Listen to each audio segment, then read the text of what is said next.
Hello students, welcome to all. Om Shanti.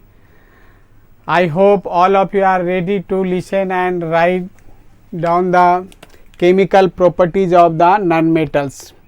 So now I am going to discuss chemical properties of nonmetals. Nonmetals like carbon, phosphorus, sulfur according to your syllabus. And second topic I will discuss how do metal react with the nonmetals.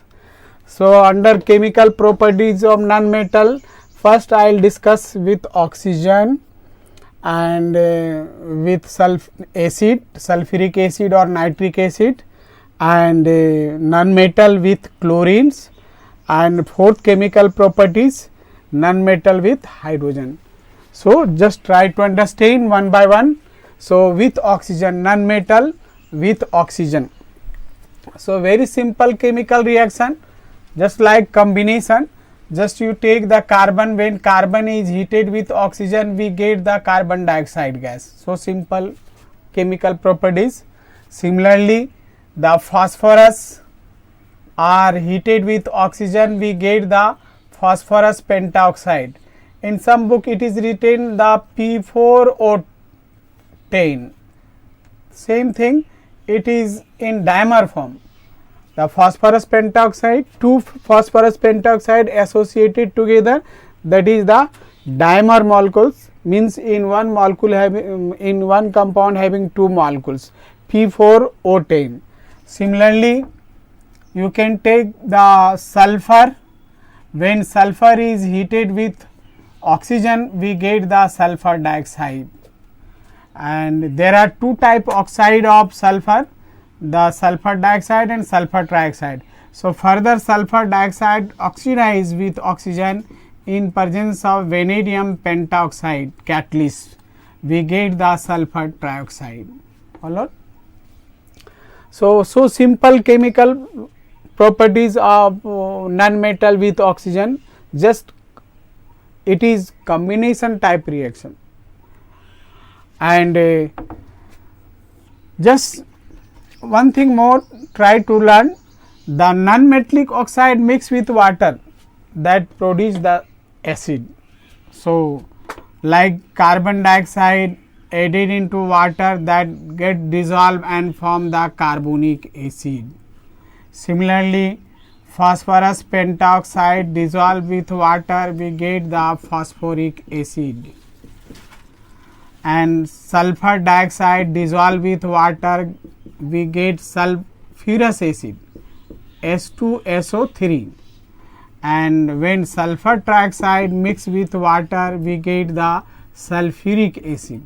So simple, the all non-metallic oxide react with water, convert into the acid accordingly.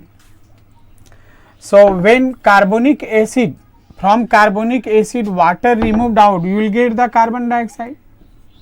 When water removed out from that carbonic acid, we get the carbon dioxide.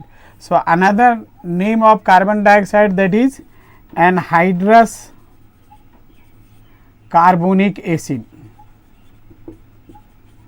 Anhydrous carbonic acid. Likewise P2O5, it is known as anhydrous phosphoric acid. It is phosphoric acid, when H2O removed out from phosphoric acid we get the P2O5. And similarly here sulfur dioxide is known as anhydrous sulfurous acid, and sulfur trioxide also known as anhydrous sulfuric acid. So here one thing more, the name of compound you can ask with any students, you tell the another name of carbon dioxide, you know the name of that carbon dioxide, another name, that is anhydrous carbonic acid, and another name of phosphoric acid you can say the anhydrous phosphoric acid. So it is clear reaction of nonmetal with oxygen, and now nonmetal with acid. So before discussing the properties, just you know the sulfuric acid decompose into sulfur dioxide, water and nascent oxygen. Similarly, nitric acid decompose on heating, that one produce nitrogen dioxide, water and nascent oxygen. These are oxidizing agents that produce the oxygen.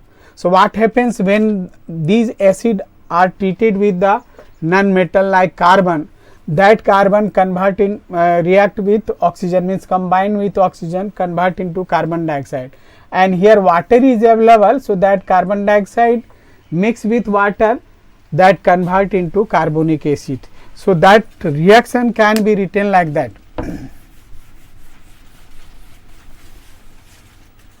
Suppose you have to write carbon, here non-metal, and here the sulfuric acid. What product will be obtained, you have to write. So, sometimes fill in the gap type question asked in the exam. So, if you know the tips, you can easily find the product non-metal with sulfuric acid or non-metal with nitric acid.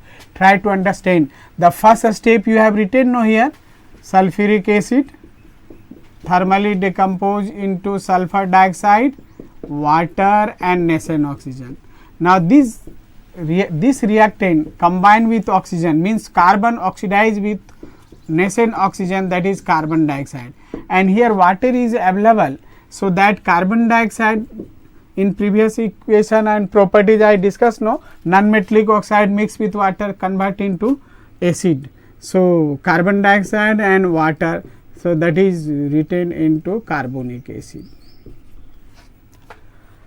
So, in 3 steps this reaction written, but here in first step that nascent oxygen release and again combine. When that release oxygen react with carbon, so that should not be present. So, that should be cancelled. So, first each step you balance one. So, this is already balanced. Okay. Now, this one 2 oxygen, here 1 oxygen. So, just you multiply by 2. So, that partial equation is balanced, and now it is already balanced. So, this evolved nascent oxygen again combined. So, that should be cancelled. So, how it will be cancelled? If it is multiplied by 2, then 2 nascent oxygen and 2 nascent oxygen. This one right side and this one left side. So, that one cancel. The same way here carbon dioxide produce again react with water, convert into carbonic acid. That means the carbon dioxide is not present in that solution. So, that should be cancelled. So, here 1 more. So, that is itself will be cancelled. So, nascent oxygen cancel, carbon dioxide is cancelled. Now, left side added and right side is added. So, 2 sulfuric acid H2SO4 plus carbon and that one 2 water here multiply by 2, and now in this side 1 water. So, that minus 1 water mole. So, that only 1 water molecule. So, that is 2 SO2 plus water and carbonic acid. So, these are common products, sulfur dioxide and water. Okay. In each case, either you take carbon or phosphorus or sulfur. If you take here phosphorus, so here in place third, these 2 common products, sulfur dioxide and water. Third product will be acid, and here carbon. So, you can write the carbonic acid. If suppose here sulfur, you write the sulfuric acid, means 2 products only obtained. When sulfur treated with sulfuric acid, only sulfur dioxide and water. And if you take phosphorus, then in place of carbonic you have to write the phosphoric acid. So, likewise you have to write, and you can easily recall the equation or chemical properties of non-metal with the acid. The same way you can write the reaction with nitric acid. So, nitric acid, this is one HNO3 decompose into nitrogen dioxide and water, these 2 common product, and now nascent oxygen. Suppose you have to write the phosphorus with nitric acid, what product will be obtained? With phosphorus. So, in second step likewise according to this reaction, phosphorus plus nascent oxygen, that one convert into P2O5, phosphorus pentoxide, and this phosphorus pentoxide here water available. So, that mix with and convert into phosphoric acid, and each step should be balanced, and a common thing should be cancelled now here. So here 2 hydrogen 1, so multiply by 2 and 2 4 5 6 6, it is balanced. Now here P4 here 2, so multiply by 2. Now it become 10 oxygen, so here multiply by 10, and here 2 phosphorus here 1, so just multiply by 2. So hydrogen becomes 6, so here multiply by 3. Now it is balanced. So in first step you are observing here 1 nascent oxygen, here 10 nascent oxygen. So that should be multiplied, this first partial equation multiply by 10. So that nascent oxygen should be cancelled. And now here 2 mole of phosphorus pentaoxide, here 1 mole in third step, that should also be cancelled, because that one evolve in second step and take part in the reaction. So that should be cancelled. Now left side and right side added together. So 2 HNO3 and P4 and this one cancel, no need to write. And now here 10 to the 20, so you can write here 20 HNO3 and P4. Now here 10 water molecule and here 6 water molecule, left side 6 water and right side 10 water. So that side becomes 4 water, 6 and 10, 4 water left. Now here 20 NO2 plus 4 water, and finally 2 ja 4 phosphoric acid.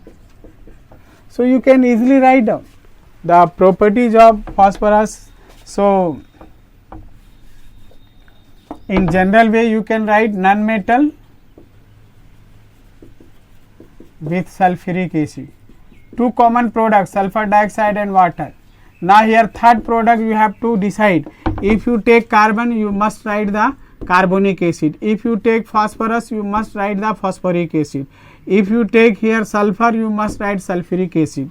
And now iodine, you write the iodic acid, HiO3. Iodine also non-metal, but in your syllabus only 3 metals included: phosphorus, carbon, sulfur. Okay.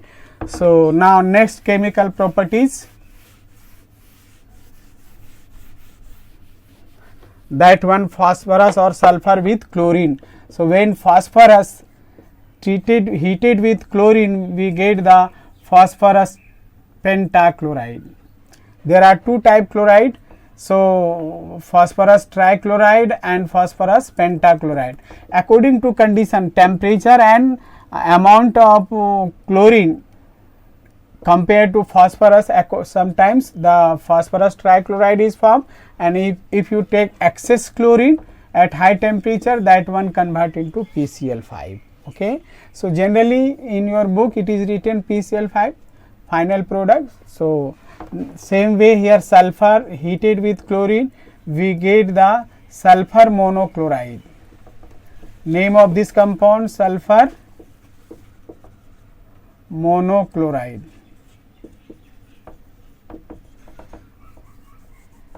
Okay. Here also here sulfur monochloride you can write, but it always exists in dimer form in 2 mole associated, that is why here written S2Cl2, but name of that compound sulfur monochloride. Now last chemical properties, sulfur or nitrogen with hydrogen. So when sulfur heated with hydrogen at 440 degrees Celsius, that convert into hydrogen sulfide gas, rotten egg smelling, that one. And now next, nitrogen heated with hydrogen at 500 degrees Celsius and in presence of iron catalyst and promoter here molybdenum, then we get the ammonia molecules. So you can balance that one 2 3 in 1:3 ratio, that one react, give the 2 mole of ammonia. So Haber process, very popular method for the manufacturing of ammonia. Industrially it is or commercially it is prepared. The nitrogen heated with hydrogen in presence of iron catalyst, we get the ammonia. Okay.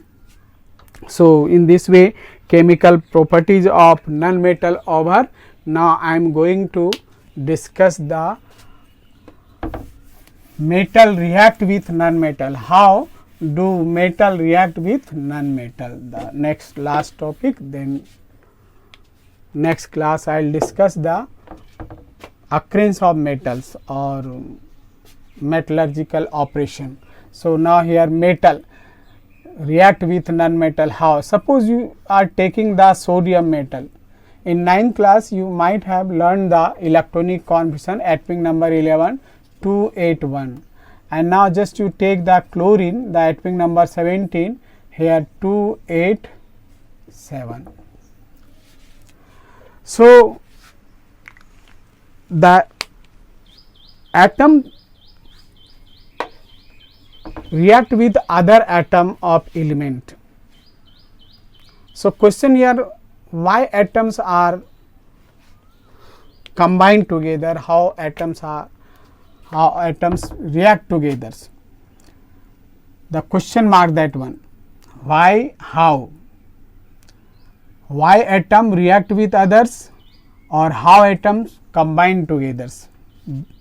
So here 6 inert element, helium, neon, argon, krypton, xenon and radon.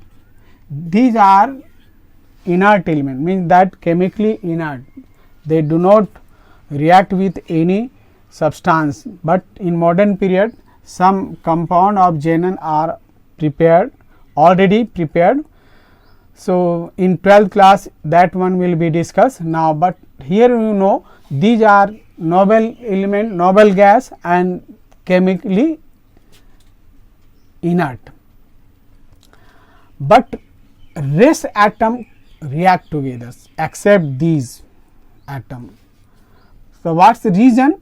Except here helium, the outermost orbit having only 2 electron, and in each case the outermost orbit is 8. So here the one concept, any atom complete 8 electron in outermost orbit means get the electronic configuration of inert element, that becomes the chemically inert. So each and every atom has tendency to occupy the electronic configuration of inert element. Okay. So here the sodium atom having only 1 electron and chlorine atom having 7. So this chlorine requires 1 electron to complete its octet, means occupy the electronic configuration of inert element, and this sodium, suppose 1 electron removed out, the remaining cell having 8 electron, or here the 7 electron added, then it becomes 8, means that will get the octet, means 8 electron completed. So just I told each and every atom has tendency to gain 8 electron, either removing of it or by gaining or by sharing. So here the chance either that one gets 7 electron or that lose 1 electron. So 1 electron losing is easier compared to getting 7 electron, because the 7 electron added means much energy is required. So that one easily remove electron from outermost orbit and give the chlorine atom. So when one atom removed out from the atom, that becomes the cation, electropositive, and when any neutral atom gain electron, that becomes anion, that becomes Cl minus. So what happens when sodium and chlorine comes closer, the sodium lose electron 1 and give to the chlorine atom, it in this way the sodium become Na plus and chlorine becomes Cl minus. So in this way one occupy 1 unit positive charge, other occupy 1 unit negative charge, and force of attraction exists. So with the help of this force of attraction, sodium and chlorine atom held together, bonded together, and such type compound is known as electrovalent compound. Electrovalent compound. But just you take another example. Suppose 2 oxygen comes closer, what happens? This electronic configuration here 2 and 6, 8 electron, atomic number of oxygen, this one configuration 2 and 6. So it requires 2 electron to complete its octet. It also required 2 electron to complete its octet. So, no one will lose electron to others. So, only one possibility, the electron of 2 electron of this atom revolve around the nucleus of that, and 2 electron of that atom revolve around this one. So, when the electron mutually shared complete octet to each other, that is known as covalent bond. Here the electrons are shared together. This is the another possibility. In this case, the electron completely transfer from one atom to others, and in this case the two electron mutually shared together and complete its octet, and that is known as covalent compound. Covalent compound. So, here non-metal and metal react, here metal and non-metal react together. So, here what you are observing, the metal react with non-metal, either that one form the electrovalent compound, in various case the covalent compound also form, and non-metal always form the covalent compound. So, you can classify two type the compound, one electrovalent compound and other is the covalent compound.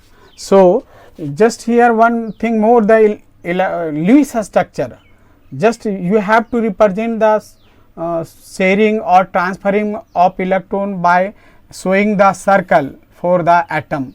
So, for electrovalent compound, just you show the two circle for each atom and just show nearer to each other. So, here sodium atom and here the chlorine atom. Now, outermost orbit chlorine having 7 electron, 2, 4, 5, 6, 7, and here only 1 electron in outermost orbit of sodium atom. And in case of electrovalent compound, electron is shown by curved arrow sign, that indicates the transferring of electron from one atom to other atom, and this type's representation is known as Lewis structure. Lewis structure of electrovalent compound.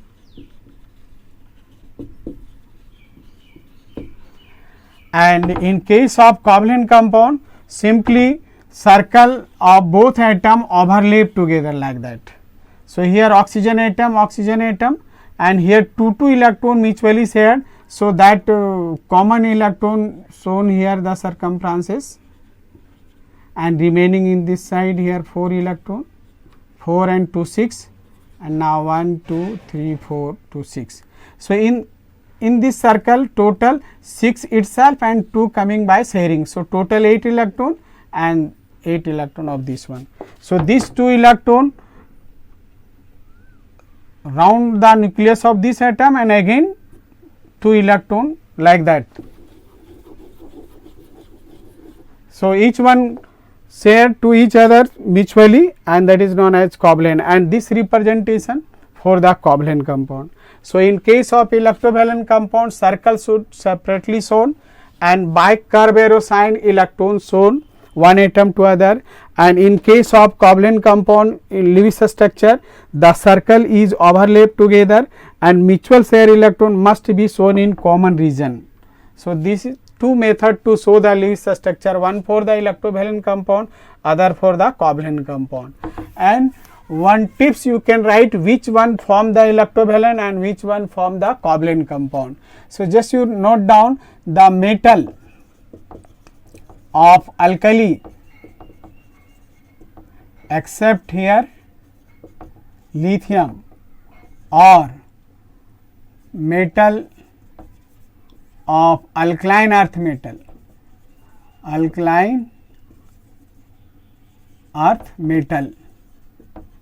except beryllium. Any metal, either first group or alkali metal or alkaline earth metal, except lithium and beryllium, because compound of lithium and beryllium always come under the covalent in nature, covalent compound. So, these metal comes with the non-metal 6th group or 7th group. In 6th group oxygen, sulfur, and 7th group fluorine, chlorine, bromine and iodine. So, you can write and you can confirm that will always form the electrovalent compound. Which one? Metal of alkali or alkaline earth metal along with except lithium and beryllium, and the non-metal of 6th group and 7th group. You make sure that always form the electrovalent in nature. Just you write potassium oxide. You are observing it is 1st group metal, it is 6th group non-metal, so electrovalent in nature. And now here the calcium chloride, 2nd group metal, and this is the 7th group non-metal. It is also the electrovalent in nature. Okay. So how you show the Lewis structure of these two? Here 2 potassium, you write the 2 separate circle potassium and 1 for the oxygen. So this oxygen requires 2 electron to complete its octet, and potassium lose 1 electron from outermost orbit, because potassium electronic configuration here 19, so 2 8 8 1, 1 electron in outermost orbit, that one is shown through the cross. So here 1 electron given by this potassium to this oxygen, and this electron also given to this oxygen. So here 2 electron getting oxygen, it become 8 electron, and here it get 2 8 8 means outermost orbit 8.